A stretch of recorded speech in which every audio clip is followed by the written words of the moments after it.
देवशयनी एकादशी व्रत कथा। देवशयनी एकादशी महात्म्य। पुराणानुसार देवशयनी एकादशी व्रत से प्राणी की समस्त मनोकामनाएं पूर्ण होती हैं। ये एकादशी आषाढ़ मास के कृष्ण पक्ष की एकादशी के बाद आती है।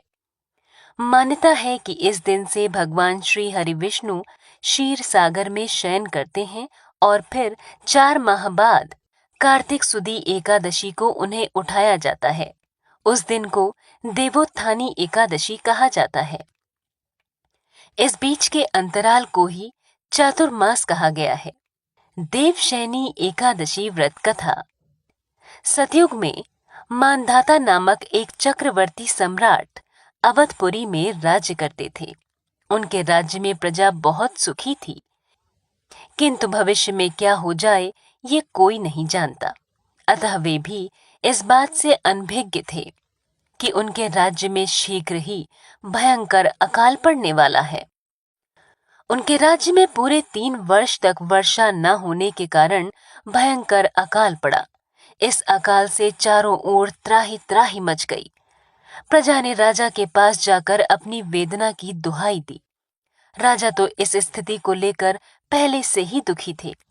वे सोचने लगे कि आखिर मैंने ऐसा कौन सा पाप कर्म किया है जिसका दंड मुझे इस रूप में मिल रहा है। फिर इस कष्ट से मुक्ति पाने का कोई साधन करने के उद्देश्य से राजा सेना को लेकर जंगल की ओर चल दिए। वहां विचरण करते करते एक दिन वे ब्रह्मा जी के पुत्र अंगिरा ऋषि के आश्रम में पहुंचे और उन्हें साष्टांग प्रणाम किया। ऋषिवर ने आशीर्वचनोपरांत कुशल क्षेम पूछा। तब राजा ने हाथ जोड़कर कहा, महात्मन, सभी प्रकार से धर्म का पालन करता हुआ भी मैं अपने राज्य में अकाल देख रहा हूँ। आखिर किस कारण ऐसा हो रहा है? कृपया इसका समाधान करें।